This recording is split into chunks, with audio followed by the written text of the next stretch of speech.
Hello everyone, this is Siddharth Patel and welcome to Magnet Brains. आज हम इस लेक्चर में फंडामेंटल राइट्स का सबसे इंपॉर्टेंट टॉपिक डिस्कस करने जा रहे हैं, जो कि है आर्टिकल 32। अभी तक हमने आर्टिकल 12 से लेके 30 तक जितने भी आर्टिकल्स थे सभी कवर कर चुके हैं, और आर्टिकल 32 एक बहुत ही इंपॉर्टेंट आर्टिकल है, जो कि है राइट टू कॉन्स्टिट्यूशनल रेमेडीज। इस आर्टिकल के बारे में आपने कहीं ना कहीं सुना होगा, लेकिन ये आर्टिकल उतना कॉम्प्लेक्स भी है, कई बार समझ में नहीं आता है ये आर्टिकल्स। तो अच्छे से देखते हैं ये आर्टिकल है क्या। Right to constitutional remedies. Remedies मतलब क्या होता है स्टूडेंट्स? रेमेडीज मतलब होता है कि कोई भी डिसीज है उसका ट्रीटमेंट करना, है ना, कोई भी गलत चीज है तो उसका ट्रीटमेंट करना। तो वैसे ही हमारे कॉन्स्टिट्यूशन में बहुत सारी फंडामेंटल राइट्स तो दे दी है, इतनी सारी राइट्स हैं, हम उन्हें एक्सरसाइज भी कर रहे हैं, लेकिन कभी अगर गवर्नमेंट उनके ऊपर एनक्रोच करती है, कभी गवर्नमेंट हमारी फंडामेंटल राइट्स को एनक्रोच करती है उनके ऊपर, कभी हम अपनी फंडामेंटल राइट्स अगर एक्सरसाइज नहीं कर पाते हैं, तो उस केस में क्या होगा? उस केस में तो ऐसा हो जाएगा ना कि सिर्फ राइट्स है लेकिन हम उसे एक्सरसाइज ही नहीं कर पा रहे हैं, बिना दांत के शेर वाला हो जाएगा, है ना। So right to constitutional remedies को बी.आर. अम्बेडकर ने बोला है, it is the most important article of the constitution, an article without which the constitution will be nullity. It is the very soul of the constitution and the very heart of it. Doctor B R. Ambedkar बोलते हैं कि article 32 is an heart and soul of the constitution. वो इसीलिए बोलते हैं क्योंकि इस article के बिना हम जितनी भी फंडामेंटल राइट्स हैं उनको एक्सरसाइज नहीं कर सकते। अब एक और आर्टिकल है, आर्टिकल 13। आर्टिकल 13 क्या बोलता है? आर्टिकल 13 जो है वो बात करता है जुडिशियल रिव्यू की। हमने पढ़ा था आर्टिकल 13। आर्टिकल 13 में क्या है? आर्टिकल 13 में बेसिकली ये है कि अगर पार्लियामेंट कोई भी लॉ बनाती है और वो मेरी फंडामेंटल राइट्स पे इंक्रोच करेगा तो जुडिशरी उसे नल एंड वॉइड डिक्लेयर कर देगी, है ना। आर्टिकल 13 में power of the judicial review है। आर्टिकल 13 में क्या है? Article 13 is a power of judicial review. वैसे ही आर्टिकल 32 जो है, आर्टिकल 32 किस बारे में बात करता है? आर्टिकल 32 बात करता है राइट्स टू कॉन्स्टिट्यूशनल रेमेडीज। अगर मेरी कोई भी राइट वायलेट होगी तो मैं या तो सुप्रीम कोर्ट जाऊंगा या हाई कोर्ट जाऊंगा कि मेरी राइट का वायलेशन हो रहा है। अब इंसान सुप्रीम कोर्ट और हाई कोर्ट दोनों जगह जा सकता है, ये मेरा मैटर है कि मैं कहां पे जाऊंगा। मैं हाई कोर्ट भी जा सकता हूं। High court under article 226। High court कौन से आर्टिकल के अंडर जाऊंगा? अंडर आर्टिकल 226, ठीक है। आर्टिकल 226 के तहत हाई कोर्ट रिट इशू करेगा और सुप्रीम कोर्ट आर्टिकल 32 के अंदर, ठीक है। अब मैं हाई कोर्ट भी जा सकता हूं, सुप्रीम कोर्ट भी जा सकता हूं। जरूरी नहीं है कि पहले मुझे हाई कोर्ट जाना होगा फिर मैं सुप्रीम कोर्ट जाऊंगा, जरूरी नहीं है मैं इस प्रोसेस को फॉलो करूं। मैं डायरेक्टली सुप्रीम कोर्ट के पास जा सकता हूं, बस मुझे सुप्रीम कोर्ट को यह रीजन देना होगा कि मैं हाई कोर्ट के पास में क्यों नहीं गया, मैं डायरेक्टली अपनी पिटिशन आपके पास में क्यों लेके आया हूं।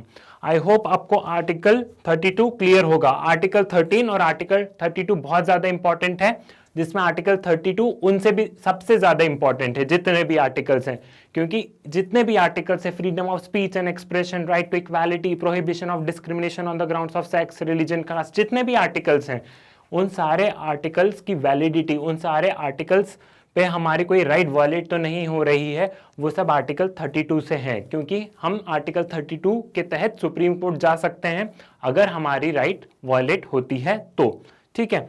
The Supreme Court had ruled that article 32 is the basic feature of the constitution, hence it can not be abridged और taken away even by the way of amendment to the constitution.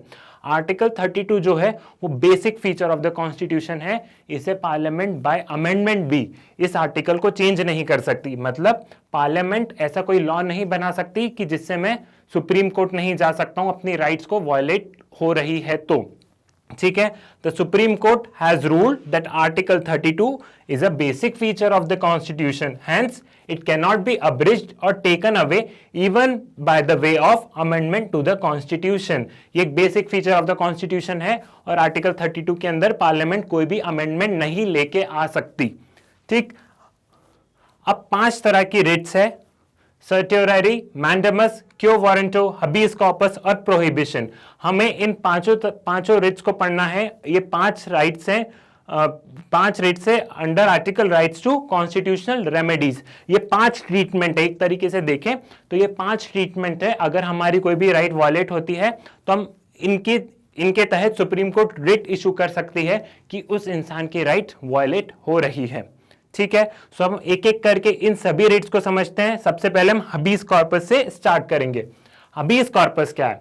It is a Latin term, ये जितनी भी Ritz है ये सारे Latin term उसमें लिखी हुई है, ठीक है। It is a Latin term which literally means to have the body of, which literally means to have the body of. It is an order issued by the court to a person who has detained another person to produce the body of the later before it.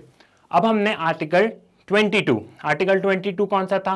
Preventive detention था। Preventive detention हमने बहुत अच्छे से पढ़ा था कि अगर किसी भी इंसान को डिटेन करा जाता है, किसी भी इंसान को अरेस्ट किया जाता है, तो उसे 24 आवर्स में मैजिस्ट्रेट के पास में लेके जाना होता है ना।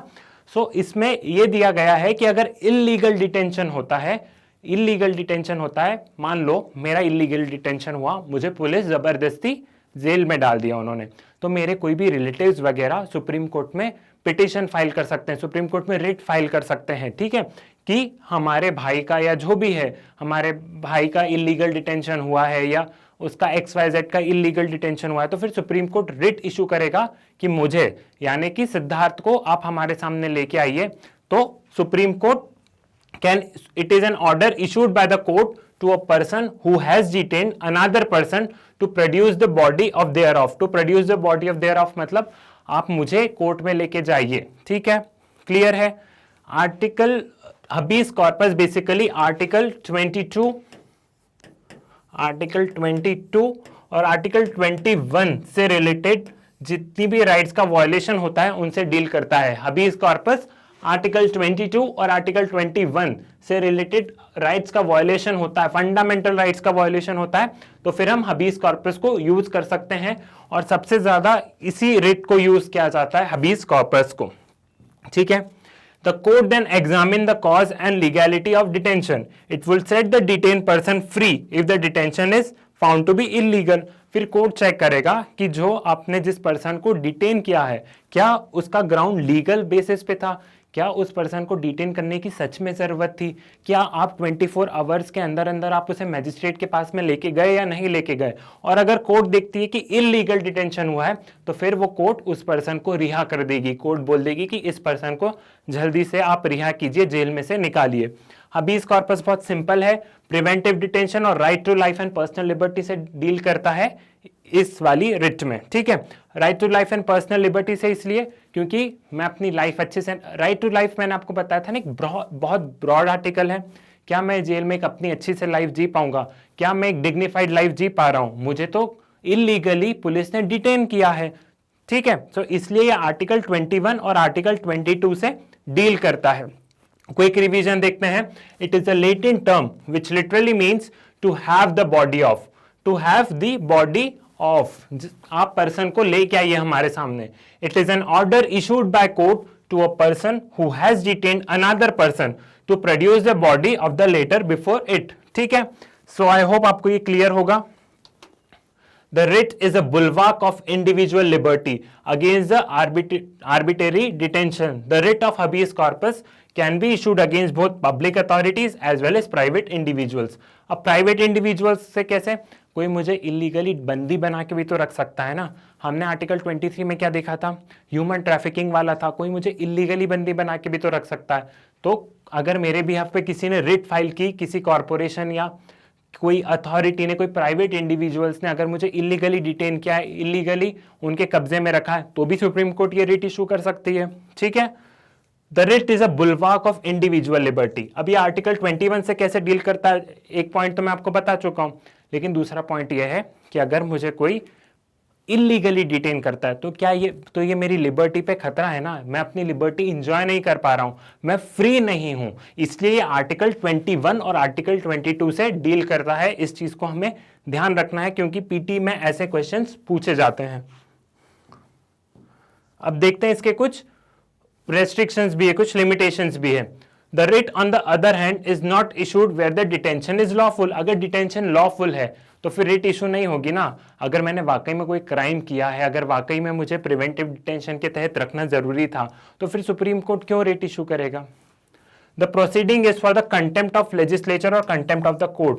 अगर मैंने पार्लियामेंट और कोर्ट की अवमानना की हो, अगर मैंने पार्लियामेंट और कोर्ट की अवमानना की हो, तो भी ये रिट काम की नहीं है, क्योंकि मैंने क्राइम किया है, मैंने कहीं ना कहीं कुछ ना कुछ गलत किया है, इसलिए मुझे अरेस्ट किया गया है। कंटेम्प्ट ऑफ द कोर्ट बहुत ज्यादा कंटेम्प्रेरी टॉपिक है, और हम जैसे ही जुडिशरी पढ़ेंगे उसमें हम कंटेम्प्ट ऑफ कोर्ट बहुत अच्छे से समझेंगे कि कंटेम्प्ट ऑफ कोर्ट है क्या। ठीक, the detention is by competent court and detention is outside the jurisdiction of the court. The detention is by the competent court तो बहुत सिंपल है, and the detention is outside the jurisdiction of court, मतलब court ने ही आदेश दिया है तो competent court ने ही आदेश दिया है तो हम कुछ कर ही नहीं सकते। And the detention is outside the jurisdiction of the court. For example, मुझे डिटेन किया गया है राजस्थान में, मुझे डिटेन कर दिया राजस्थान में, और मैं अपनी प्ली कहां पे लेके जा रहा हूं, मैं अपनी प्ली लेके जा रहा हूं कर्नाटका में। तो वहां का कर्नाटका का हाईकोर्ट बोलेगा कि जब सारी घटना राजस्थान में घटी है तो फिर आप कर्नाटका में क्यों आ रहे हो, आप राजस्थान के हाईकोर्ट में जाइए ना। ये हमारा जुरिसडिक्शन नहीं है कि हम राजस्थान की गवर्नमेंट से बोलें कि आप ऐसा काम मत कीजिए। जब आपके साथ ये पूरा क्राइम, पूरा जो भी वारदात हुई है वो राजस्थान की है, तो आप कर्नाटका में क्यों रिट फाइल कर रहे हो, आप राजस्थान के हाईकोर्ट जाइए। ठीक है, सो ये वाला पॉइंट भी क्लियर है। The detention is outside the jurisdiction of court. So habeas corpus basically article 22 and 21 से डील करता है, और ये डिटेंशन से रिलेटेड चीजों को डील करता है। सेकेंड रिट कौन सी है, mandamus. It means we command, it means we command, it is a command issued by a court to a public official, to a public official. हमें है ना ऐसी छोटी छोटी चीजों का ध्यान रखना होगा। जैसे मैंने बताया कि हमारे फंडामेंटल राइट्स में सिटीजन्स लिखा होता है, मतलब वो राइट सिर्फ किसके लिए है, वो राइट सिर्फ इंडियन नेशनल्स के लिए। और जहाँ पे पर्सन्स लिखा है, मतलब वो राइट किसके लिए है, even foreigners and Indian nationals के लिए है। तो फंडामेंटल राइट्स में जब हम बेयर एक्ट पढ़ते हैं ना, तब हम ये माइनर चीज मिस कर जाते हैं, और इन्हीं माइनर चीज से यूपीएससी को पता है कि वो यही चीज बच्चे मिस करते हैं, तो इसीलिए यूपीएससी यही क्वेश्चन लेके आती है। ठीक, it literally means we command. It is commonly used by court to a public official asking him to perform his official duty that he has failed or refused to perform. It literally means we command. It is a command issued by the court to an official, to an public official asking him to perform his official duty that he has failed or refused to perform. कोई भी public official को कुछ काम दिया है, मान लो police का काम है to maintain law and order, अब पुलिस अपना काम नहीं कर रही है तो कोर्ट रिट इशू करेगी। कोर्ट बोलेगी कि आप अपना काम क्यों नहीं कर रहे हैं, आपका काम है लॉ एंड ऑर्डर को मेंटेन करना, और आप तो ऐसा हो कि आप लॉ एंड ऑर्डर को मेंटेन नहीं कर रहे और आप दूसरे काम में ही लगे हो, या फिर आप स्थिति को बिगाड़ रहे हो।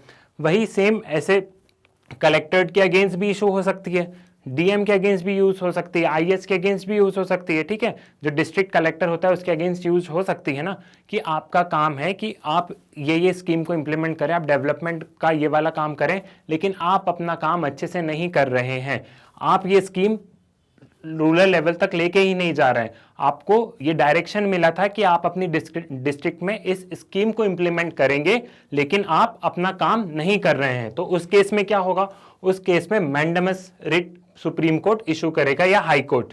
It literally means we command, it is a command issued by court. Command court issue कर रही है किसके अगेंस्ट, उस पब्लिक ऑफिशियल के अगेंस्ट जो कि अपना काम अच्छे से नहीं कर रहा है, जो कि अपना काम जैसा कॉन्स्टिट्यूशन में लिखा है उस तरीके से फुलफिल नहीं कर रहा है। Asking him to perform his official duty that he has failed, जो कि वो काम अच्छे से नहीं कर रहा, दैट ही हैज फेल्ड और रिफ्यूज टू परफॉर्म। ठीक है, क्लियर है ये वाला। It can also be issued against any public body, a corporation, an inferior court, a tribunal or a government for the same purpose. It can be issued against any public body, a corporation, a inferior court, a tribunal, government for the same purpose. अब inferior court को भी Supreme court बोल सकता है, किसी district court को, subordinate court को, कि आप अपना काम अच्छे से नहीं कर रहे हैं, आप उस केस की सुनवाई नहीं कर रहे हैं, आपके पास पेंडेंसी ऑफ द केसेस है, या आपने इतनी सजा क्यों दे दी, आप कुछ दूसरे काम में लग गए हो, तो आप अपना काम सही से कीजिए। तो ये रिट कोर्ट्स के अगेंस्ट इशू हो सकती है, ट्राइब्यूनल्स के अगेंस्ट हो सकती है, गवर्नमेंट के अगेंस्ट हो सकती है, फॉर द सेम पर्पस, मतलब कि वो इंसान अपना काम नहीं कर रहा है या फिर he has refuse to perform. So mandamus clear है। अब हम देखते हैं कि इसके लिमिटेशंस क्या है, इसके रेस्ट्रिक्शंस क्या है। The writ of the mandamus can not be issued against a private individual और बॉडी। इस चीज को है ना अपनी एक डायरी बना लो और डायरी में आप ये सारे है ना छोटे छोटे पॉइंट्स लिख लो। होता ये है हम बुक से पढ़ते हैं और हम उसी में अंडरलाइन करते चलते हैं क्योंकि हमें नोट्स बनाने में आलसी आती है, लेकिन जब एग्जाम्स आएंगे ना तब हमें इसी बुक से पढ़ने में बहुत आलसी आएगी। अगर आप अपने हैंड रिटन नोट शॉर्ट में लिखेंगे कि जो जो चीज़ें इंपॉर्टेंट है, अगर आप सिर्फ उसे लिखेंगे तो हमें और ज़्यादा आसानी होगी।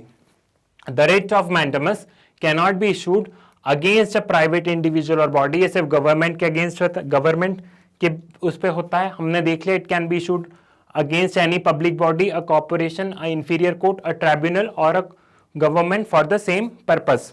लेकिन ये किसी भी प्राइवेट इंडिविजुअल के अगेंस्ट नहीं इशू हो सकता। To enforce departmental instruction that does not possess statutory force. अब कई बार ये होता है ना कि ओरली आपको बता दिया जाता है, ओरली आपको एक काम बता दिया कि आपको ये काम करना है, लेकिन वो रिटर्न में नहीं है, उसका कोई लीगल बाइंडिंग नहीं है, कोई लीगल ऑब्लिगेशन नहीं है, तो उस पर ये रिट इशू नहीं होगी। अब भाई आपने मुझे ओरली बोला है, कुछ लीगल नहीं है, कुछ रिटर्न नहीं है, कोई एक्ट नहीं है, तो मैं क्यों काम करूं। आप ओरली बोल रहे हो, कई बार घर पे भी होता है ना, अब अपने छोटे भाई बहन बोल देते हैं कि जो आप पानी लेके आओ, तो हम नहीं लेके आते हैं, तो वो तो ओरली बोला गया है ना, कुछ ऐसा एक्ट रिटर्न ऐसा कुछ हो। वैसे पब्लिक ऑफिशियल क्या बोलते हैं कि कोई रिटर्न एक्ट हो, कोई लॉ हो और उसके अंदर की ड्यूटी अगर वो नहीं कर रहा है तो ही ये रिट इशू हो सकती है। बाकी कोई इंस्ट्रक्शन हो, कोई नॉर्मल इंस्ट्रक्शन हो तो ये रिट इशू नहीं हो सकती। When the duty is discretionary not mandatory. Discretionary मतलब क्या है कि ऑफिशियल की इच्छा के ऊपर है। कुछ ड्यूटी ऐसी होती है ना कि डिस्क्रेशनरी, करना है तो कर लो, नहीं करना है तो मत करो। ओरल वाली कि इच्छा हुई तो कर लेंगे, नहीं होगी तो नहीं होंगे। लेकिन मैंडेटरी ड्यूटी कौन सी होती है, जो कॉन्स्टिट्यूशन में लिखी होती है कि डिस्ट्रिक्ट कलेक्टर को उस डिस्ट्रिक्ट का डेवलपमेंट करना है, जो गवर्नमेंट ने जो स्कीम्स लेके आएगी उसको इम्प्लीमेंट करना है, जो स्टेट गवर्नमेंट ऑर्डर देगी कि आप ये स्कीम्स को इम्प्लीमेंट कीजिए, वो करना है। तो ये वाली ड्यूटी मैंडेटरी हो गई। लेकिन कुछ पावर डिस्क्रेशनरी होती है ना कि करना है तो कर लेंगे, नहीं करना है तो नहीं करेंगे, नहीं करेंगे तो भी कोई एक्शन नहीं होता, तो वो होती है discretionary. To enforce a contractual obligations भी इसके अंदर नहीं आता है। Against the president of India और द स्टेट गवर्नेंस। अब ये रिट प्रेसिडेंट ऑफ इंडिया और स्टेट गवर्नेंस के अगेंस्ट क्यों नहीं इशू हो सकती, क्योंकि president work on the aid and advice of council of minister. क्या प्रेसिडेंट अपने मन से डिसीजन ले सकते हैं? प्रेसिडेंट हमेशा वही डिसीजन लेते हैं ना जो काउंसिल ऑफ मिनिस्टर या प्राइम मिनिस्टर बोलते हैं। जो काउंसिल ऑफ मिनिस्टर प्रेसिडेंट को बोलते हैं कि आप इसको असेंट दीजिए, आप ऐसा कीजिए, वो स्पीच भी वही देते हैं जो काउंसिल ऑफ मिनिस्टर लिख के देते हैं। President is a rubber stamp, so the writ can not be issued against the president of India, क्योंकि वो तो अपना काम on the aid and advice of the council of minister कर रहे हैं। और स्टेट गवर्नेंस, स्टेट गवर्नर की भी वही बात है कि वो तो स्टेट जो भी मिनिस्टर्स हैं, स्टेट काउंसिल ऑफ मिनिस्टर्स जो भी हैं, वो उनके अकॉर्डिंग काम कर रहे हैं। Against the chief justice of high court acting in against the chief justice of high court against in a judicial capacity. अब कोई अपना काम कर रहा है, कोई जजमेंट दे रहा है, तो तब आप रिट इशू नहीं कर सकते हो क्योंकि वो अपना काम कर रहे हैं। तो जुडिशरी के अंडर जुडिशरी को भी आप ये रिट इशू नहीं कर सकते हो। अब हम देखते हैं, पहले हम देखेंगे सर्टियोररी, हम पहले इस रिट को देखेंगे, फिर हम देखेंगे प्रोहिबिशन को, ठीक है। In the literal sense it means to be certified और to be informed. It is issued by an higher court to a lower court और tribunal, either a transfer a case pending with the latter to itself और squash the order of the latter in the case. ये basically to squash the order. मान लो अगर subordinate court ने कोई judgement दे दिया, subordinate court ने कोई जजमेंट दे दिया जो कि उसकी जुरिस्डिक्शन में नहीं था, या फिर उसने कुछ गलत जजमेंट दे दिया, उसने किसी छोटे से क्राइम की बहुत बड़ी सजा दे दी, तो सुप्रीम कोर्ट या हाई कोर्ट क्या करेगा, उस ऑर्डर को क्वैश कर देगा, मतलब उस ऑर्डर को खत्म कर देगा। सुप्रीम कोर्ट बोलेगा कि नहीं, आपने गलत जजमेंट पास किया है, आपको इतनी बड़ी सजा नहीं देनी थी, यह आपके जुरिस्डिक्शन में नहीं था और हम इस ऑर्डर को स्क्वैश कर रहे हैं, ठीक है। तो तब ये वाली रिट इशू होगी, सर्टियोररी, तब ये रिट इशू होगी। It is issued on the grounds of excess of jurisdiction और लैक ऑफ जुरिस्डिक्शन और एरर ऑफ द लॉ। या तो आपने जब इंटरप्रेट कर रहे थे कॉन्स्टिट्यूशन को, जब आप जजमेंट दे रहे थे, तब आपने कॉन्स्टिट्यूशन को अच्छे से समझा ही नहीं, एरर ऑफ द लॉ, तब आपने जो कॉन्स्टिट्यूशन की जो आपने इंटरप्रिटेशन दी उस जजमेंट में वो गलत थी। तो जब जजमेंट हो जाता है और गलत हो जाता है वो, तो फिर सुप्रीम कोर्ट या हाई कोर्ट ये स्क्वैश करती है उस केस को कि नहीं, ये केस नलीफाई हो गया है, आपने गलत जजमेंट दी है। Thus, unlike prohibition, which is only preventive, certiorari is a both preventive and curative. अब हम समझते हैं प्रोहिबिशन को। प्रोहिबिशन मतलब क्या है? देखो, हमें इसको समझना है सर्टियोररी के कंपैरिजन में। आपने सर्टियोररी को समझा, सर्टियोररी में क्या था कि कोई भी जजमेंट दे दिया सबऑर्डिनेट कोर्ट ने, वो हो सकता है वो जजमेंट गलत हो, तो सुप्रीम कोर्ट जजमेंट देने के बाद में बोलता है ना। सर्टियोररी में हमने क्या देखा था कि सबऑर्डिनेट कोर्ट ने जजमेंट दे दिया, फिर सुप्रीम कोर्ट ने बोला कि आपने गलत जजमेंट दिया है, या आपका जुरिसडिक्शन नहीं था, या आपने कॉन्स्टिट्यूशन को गलत तरीके से इंटरप्रेट किया है, ऐसा आपको नहीं करना था। तो जजमेंट होने के बाद में सुप्रीम कोर्ट एक्ट करता है। और प्रोहिबिशन में क्या होता है? प्रोहिबिशन में ये होता है कि जजमेंट देने से पहले ही सुप्रीम कोर्ट एक्ट करता है। इट इज अ प्रिवेंटिव, ठीक है, ये पहले ही रोक देता है कि नहीं नहीं आप गलत कर रहे हो। और सर्टियोररी में गलत हो जाता है, फिर उसको ठीक करने के लिए सुप्रीम कोर्ट या हाई कोर्ट एक्ट करता है। अब प्रोहिबिशन क्या बोल रहा है? Literally it means to forbid, it is issued by a higher court to a lower court और to tribunal to prevent the latter from exceeding is jurisdiction or usurping a jurisdiction that it does not possess. Unlike mandamus, it directs activity. Prohibition directs inactivity. ठीक है, ये पहले ही रोक देता है। Prohibition lower courts को पहले ही रोक देगा कि नहीं, आप आपका जजमेंट गलत दे रहे हो, आप एक्सेसिव जुरिसडिक्शन का यूज कर रहे हो, आप गलत कर रहे हो ये, ठीक है। सो प्रोहिबिशन पहले ही रोक देता है। और सर्टियोररी क्या करता है? जब जजमेंट गलत हो जाता है उसके बाद में बोलता है कि नहीं आपने गलत दे दिया है, तो अब हम इस ऑर्डर को स्क्वैश करेंगे, ठीक। The writ of prohibition can be issued only against judicial and quasi judicial authorities. It is not available against administrative authority, legislative body and private individuals. So जो prohibition वाला है वो सिर्फ जुडिशरी के ही against writ issue कर सकती है higher authority, supreme court, subordinate court, district court, इनको ही ये रिट इशू कर सकती है, ठीक है। ये एडमिनिस्ट्रेटिव लेजिस्लेटिव बॉडीज पे ये रिट एप्लीकेबल नहीं है। तो आपको सर्टियोररी और प्रोहिबिशन आपको क्लियर होगा, दोनों एक दूसरे के अपोजिट ही समझ लो एक तरीके से, एक पहले से रोक रहा है, एक बाद में से रोक रहा है। प्रोहिबिशन मतलब पी से आप समझ लीजिए प्रिवेंटिव, प्रिवेंटिव ये पहले से रोक रहा है, ठीक है। तो प्रोहिबिशन को आप कैसे याद रखेंगे? पी से ही वर्ड प्रिवेंटिव स्टार्ट होता है, तो प्रिवेंटिव मतलब ये पहले से ही कोर्ट को रोक रहा है कि आप गलत कर रहे हो, ठीक। अब हम इसको आगे कंटिन्यू करते हैं। Previously, the writ of certiorari could be issued only against judicial and quasi-judicial authorities and not against administrative authorities. In 1991, the Supreme Court ruled the certiorari can be issued even against the administrative authorities affecting the rights of individual.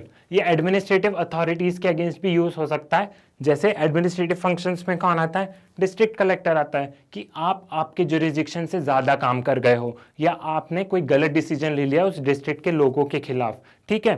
तो ये court उनके लिए भी act कर सकता है कि नहीं आप भूल गए हो, आप अपनी मर्यादा भूल चुके हो और अब आप इस काम को सुधारिए, आपने जो भी काम किया है हम उसे स्क्वैश करते हैं, ठीक। आपने जो भी ऑर्डर लिया है, जो भी स्कीम आपने ऐसे इंप्लीमेंट करने का सोचा है, हम उसे स्क्वैश करते हैं। Unlike the prohibition, certiorari is not available against legislative body, private individuals or individual bodies. ठीक है, यहां तक क्लियर है? Like prohibition, certiorari is also not available against legislative body and private individuals or body. देखो फिर से repeat किया मैंने ये सेंटेंस को। Like prohibition, certiorari is also not word है यहाँ पे, not available against legislative bodies and private individuals or bodies. So आपको प्रोहिबिशन भी क्लियर है और सर्च्योररी भी क्लियर है। आई होप आपको ये दोनों रेट्स क्लियर होंगी, क्योंकि दोनों में एक मिनिमल डिफरेंस है।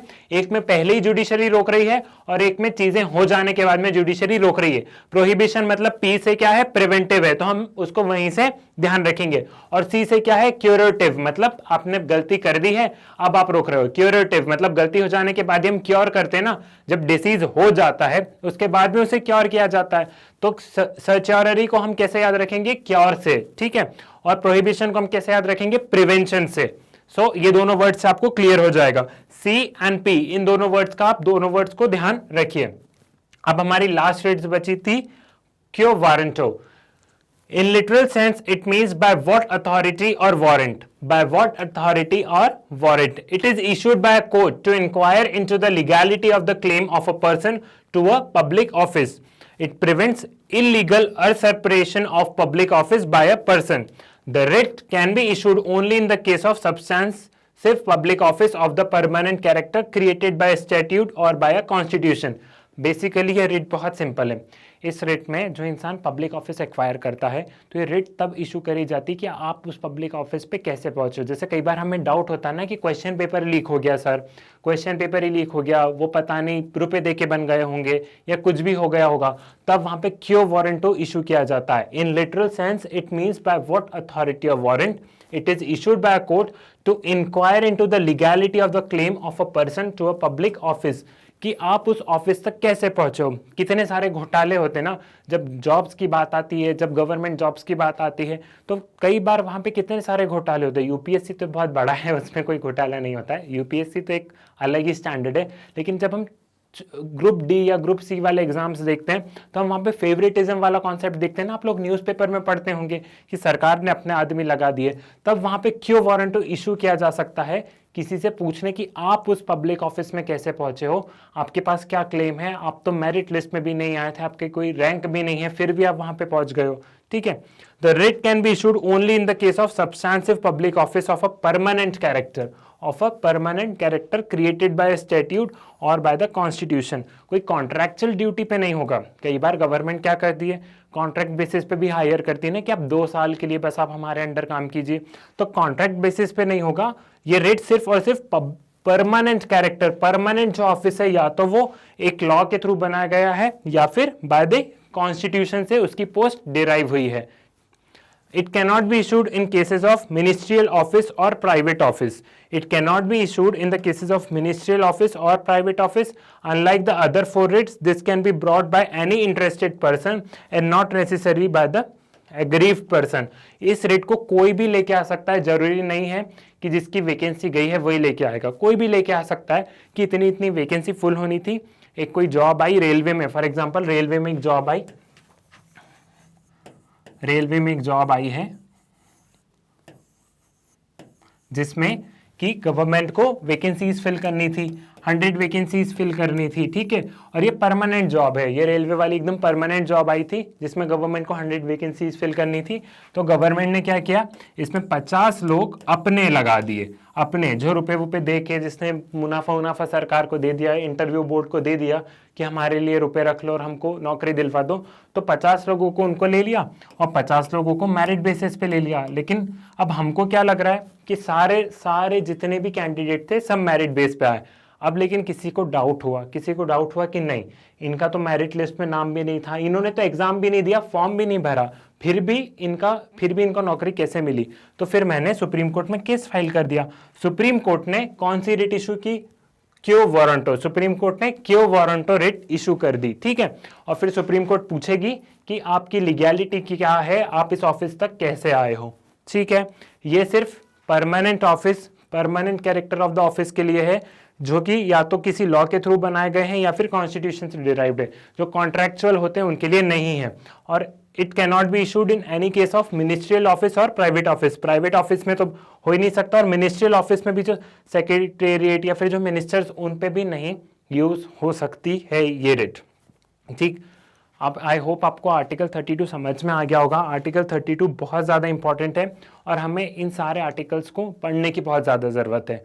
आपने ध्यान दिया होगा तो मैं जब फंडामेंटल राइट्स पढ़ा रहा था तो मैं रीड कर करके पढ़ा रहा था आपको, मैं वो इसीलिए कर रहा था क्योंकि फंडामेंटल राइट्स जो है ना वो इंडियन पॉलिटी का बेस है। हम इस पे आगे बात करेंगे, डीपीएसपीज वाली डिबेट्स देखेंगे, केशवानंदा भारती केस देखेंगे, जितनी भी सारी चीज़ें हैं वो फंडामेंटल राइट एक बेस है और उस पर हमको हमारे आगे के स्ट्रक्चर्स देखने हैं। इसलिए मैंने आपको हर एक चीज़ इतनी अच्छे से बताई है ताकि कोई चीज़ मिस ना हो जाए, ठीक है। और इसके बावजूद आपको डाउट्स आएंगे, स्वाभाविक सी बात है, तो आप उनको कहीं पे लिख के रखिए क्योंकि हम लाइव सेशन लेंगे तब मैं आपके डाउट्स को ज़रूर एड्रेस करूंगा। आर्टिकल 32 बहुत ज़्यादा इंपॉर्टेंट है। 32 के बिना फंडामेंटल राइट्स को हम एक्सरसाइज ही नहीं कर सकते क्योंकि वो राइट्स है ही क्या काम की जब अगर उनका वायलेशन हो और हम कोर्ट के पास में नहीं जा सकते। तो कोर्ट इन पांच रिट्स से रिट्स इशू करती है कि आप इस पर्सन की राइट्स वायलेट हुई है, आप बताइए। जैसे इसमें कौन सी राइट वायलेट होगी, इसमें मेरी राइट वायलेट होगी इक्वल प्रमोशन वाली, आर्टिकल 16 में जो इक्वल जॉब अपॉर्चुनिटीज़ वाली है ना। तो ये कहीं ना कहीं ये किसी ना किसी आर्टिकल से मिल रहे हैं। तो ये 5 रेट्स है जो कि सुप्रीम कोर्ट और हाई कोर्ट इशू कर सकती है। सुप्रीम कोर्ट 32 के अंदर, हाई कोर्ट 226 के अंदर। आई होप आपको ये आर्टिकल क्लियर होगा। हम नेक्स्ट क्लास में आगे के आर्टिकल्स को कवर करेंगे। तब तक के लिए थैंक यू।